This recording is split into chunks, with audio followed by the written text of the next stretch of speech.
Bonjour, bonjour tout le monde. J'espère que vous allez bien. Nous poursuivons notre aventure, notre voyage à travers l'agenda, le temps, mon allié pour rayonner la joie de vivre. Et nous sommes dans le 7e mois de notre année dans le quart de la joie et ce 7e mois est consacré à notre argent, à la relation que nous avons avec notre argent. Gardez toujours à l'esprit que dans le quart de la joie, quelle que soit l'habitude de vie qui est pris en compte, ce qui est proposé, c'est de nous assurer que notre relation à cette habitude de vie augmente notre énergie, notre paix intérieure, notre joie et notre liberté. Alors, ce 7e mois consacré à l'argent, on nous rappelle, c'est le jeu, c'est le mois du jeu, comment je peux jouer. Et quand on dit jouer, vous voyez déjà l'ambiance, ok? Il y a de l'enthousiasme, il y a de la légèreté, il y a du bien-être associé à mon argent. Et la déesse de notre mois, ok? Donc, Lakshmi, qu'est-ce qu'elle nous dit? Elle nous parle d'un avenir brillant. Un avenir brillant.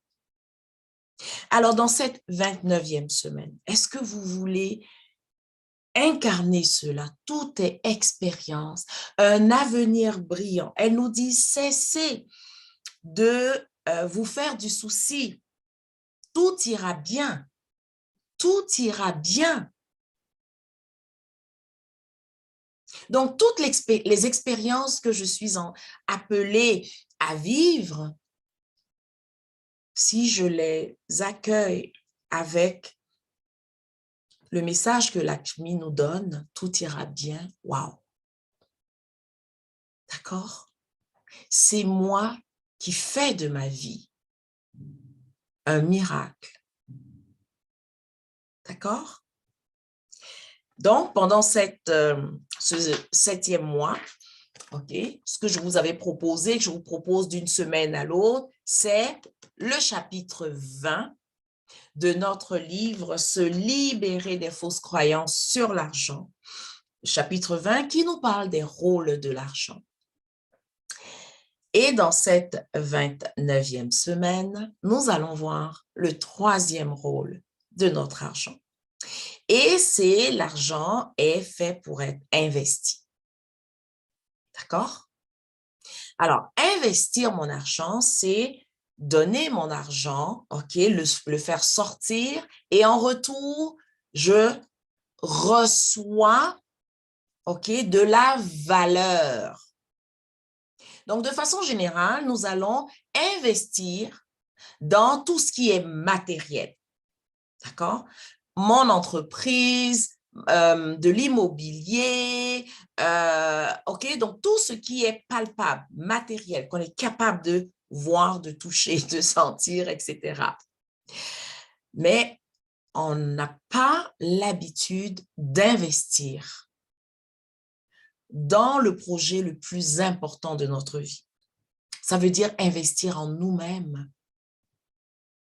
Prendre une partie de mon argent pour me former, pour continuer à apprendre, pour développer de nouvelles compétences, d'acquérir de nouvelles connaissances. Ça fait que je prospère. D'accord? Et ça n'a pas besoin d'être des montants extraordinaires, mais ça a besoin d'être, ok, récurrent. D'accord? Donc, dans la mesure où mon argent est là pour me servir, pourquoi est-ce que je ne prendrais pas un pourcentage pour investir en moi, pour donner de la valeur à qui je suis à travers des formations, à travers des livres et ainsi de suite. Donc, c'est ce que je vous propose de contempler durant cette semaine. Et la déclaration donc, de cette 29e semaine dit « C'est moi qui suis responsable de ma réussite financière. » Ma réussite financière ne dépend pas des circonstances. Ça dépend de mon état d'esprit. Ça dépend de la décision, OK, d'installer une relation avec mon argent qui est vraiment une relation amicale et une relation de bien-être qui me porte. Alors, d'ici notre prochaine conversation, que la joie de vivre soit votre seul et unique but et gardez à l'esprit que votre vie, c'est votre œuvre. Assurez-vous d'en faire un véritable chef-d'œuvre en investissant en vous. D'accord? Alors, je vous dis à la semaine prochaine.